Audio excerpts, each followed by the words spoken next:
Une voix qui porte, des idées concrètes, des propos qui résonnent. Benoît Dutrisac, déstabilisant, juste comme on aime.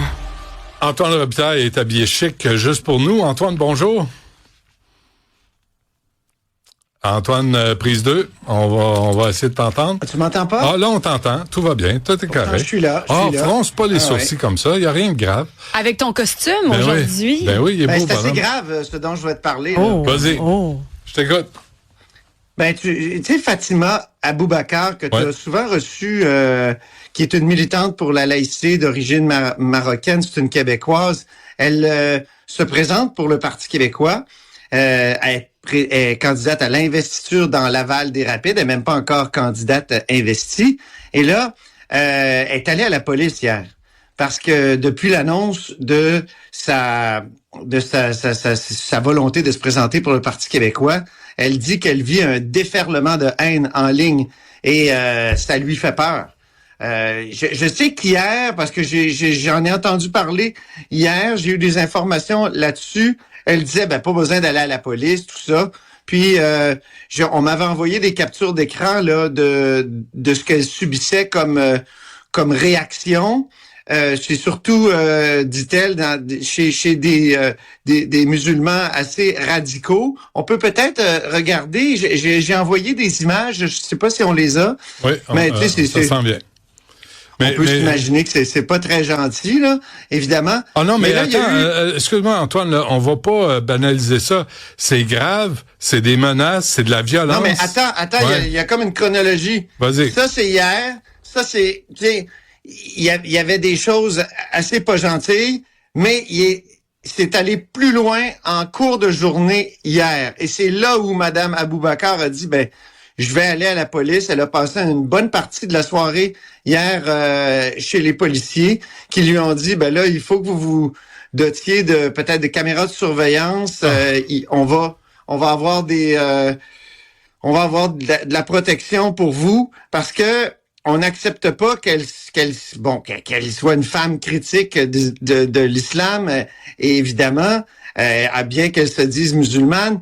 On le sait, là, elle a travaillé 20 ans dans des garderies. Je lui ai parlé tout à l'heure, j'ai un extrait de notre conversation, j'ai eu le temps de te gosser un extrait. Anti-islam, tout ce qui salit l'image des musulmans et tout, c'est comme ça, littéralement, elle a dit, je ne vous conseille pas quoi faire, faites le nécessaire avec elle. C'est que les réponses commencent à dire, ne t'en fais pas, on va faire le nécessaire. Maintenant, c'est quoi le nécessaire? Ça peut être n'importe quoi le nécessaire. Donc c'est quand même inquiétant. Il y a une grosse vague de haine dans la communauté maghrébine. Ouais. Parce que vous vous présentez pour le Parti québécois, parce que vous êtes pour la laïcité. Parce que je suis pour la laïcité. Et je me présente pour le Parti québécois. Si c'était le Parti libéral, par exemple, peut-être, j'imagine que ça allait moins. Ouais. Tu vois, là, c'est des messages ambigus, c'est des messages équivoques. Mais d'islamistes, on va le dire, là. Des messages d'islamistes qui veulent et qui sous-entendent des menaces directes à Mme Aboubakar. Et là, la police va dire, prenez-vous des caméras de surveillance. Là, que la police de Laval s'enlève les doigts dans le nez et qu'elle aille visiter ces gens-là, qu'on leur donne des amendes et qu'on les expulse du Québec. Il y a des patrouilles aussi. Ah ouais, non. Quand même, ils vont faire des patrouilles autour de la maison. Mais à un moment donné, ils lui ont dit, est-ce que vous pourriez penser à vous relocaliser? Là, c'est ça qui marche pas. Non, franchement, là. Non, c'est ça, là. La police de Laval va voir les gens qui envoient des messages. C'est eux autres qui vont être relocalisés. Là, il va falloir qu'on se tienne debout, qu'on protège les gens, les femmes surtout, qui se prononcent pour la laïcité. Et tous les crinqués religieux, quelle que soit la religion, là, on va arrêter de tolérer ça au Québec.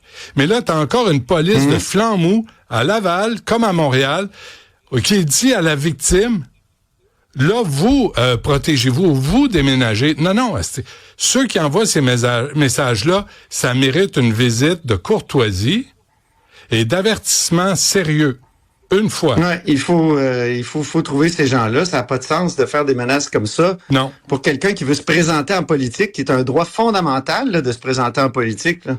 Puis et d'avoir une opinion divergente, là.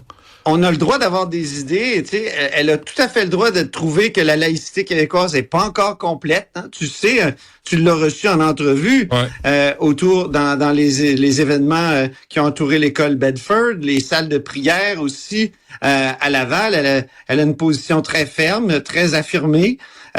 Pourquoi pas? Tu sais, c'est terrible là, de voir qu'on est menacé comme ça. Pour nos idées au Québec, Antoine, que ce soit n'importe quelle idée là. Ouais. Mais j'ajouterais là devant ça, je veux entendre Charles Milliard, je veux entendre Ruba Gazal, Ruba from the river to the sea Gazal. Je veux l'entendre. Je veux les entendre dénoncer les intégristes religieux qui menacent des candidates.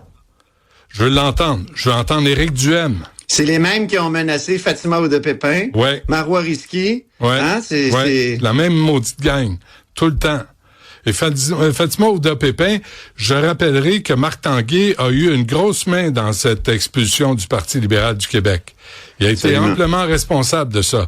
Aujourd'hui, celui qui fait peur aux enfants quand il prend la parole en public, Marc Tanguay, lui a été responsable de l'expulsion de Fatima Oudepépin du Parti libéral, qui elle aussi se prononçait pour la laïcité. Alors là, ça prend du courage de la part de nos élus, de nos chefs de parti, puis on va voir qui en a et qui en a pas. On va sûrement reparler de cette histoire-là. Moi, j'aimerais avoir, comme tu le dis, des réactions des autres partis là-dessus. Ça n'a pas de sens. Et la police de Laval, là, arrêtez de vous en prendre à victimes. Allez voir ceux qui ont envoyé ces messages-là. Enlevez-vous les doigts dans le nez, faites votre travail et protégez Mme Aboubakar en allant visiter cordialement, mais une fois. Pas 2 fois, une fois. La deuxième fois, des conséquences. Là, faut arrêter de niaiser avec ces menaces-là, parce que Mme Aboubakar, là, je te garantis qu'elle n'a pas passé une bonne nuit. Je la connais pas, j'y ai pas parlé, mais on peut comprendre. Certain. Parce qu'au départ, elle disait, c'est pas, tu sais, c'est sûr que c'est pas des messages gentils, mais là, tout à coup, les messages sont mis à être vraiment plus menaçants. C'est là qu'elle a décidé d'avoir recours aux policiers. Et nous tous, faut arrêter de tolérer ça. Nous tous. Partout. Dans les médias, faut dénoncer ça. Pas Radio-Canada qui va le faire. Pas la presse va le faire. Pas le Devoir va le faire. Ben, nous, on va le faire. Mais c'est ça aussi, là. Peut-être qu'ils vont le faire aussi, là, Benoît. Non, je te garantis que non.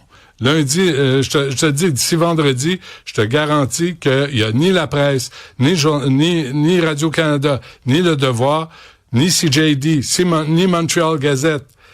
Aucun va avoir le courage de dire, là, ça suffit les intégristes religieux, là, puis vos menaces de mort, sous-entendu, ça suffit.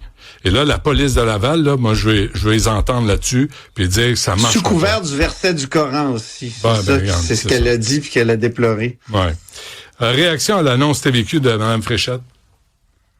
Mais c'est une annonce qui semble un peu faire poète-poète. Je sais pas si c'est ton impression. Tu sais, et je trouve que c'est comme un premier faux pas de Mme Fréchette. Ce matin, ben les oppositions sont comme déchaînées là, sur le gouvernement Legault-Fréchette. Et c'est ça qui est peut-être mauvais pour Mme Fréchette, c'est qu'elle avait réussi à en partie faire oublier François Legault. Elle avait pris beaucoup de décisions, s'était promenée beaucoup dans le monde, Washington, Paris, éventuellement Mexico.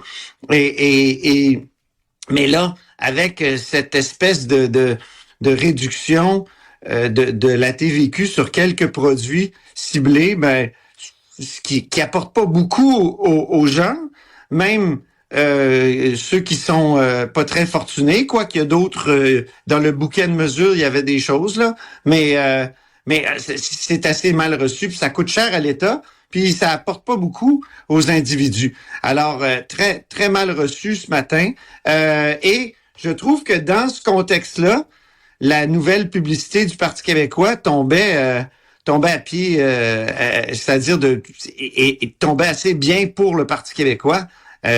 On a vu un extrait, je pense que tu en as parlé avec Stéphanie Touga tout à l'heure. Je ne vais pas tout répéter ce que vous avez dit pendant le match du Canadien en plus.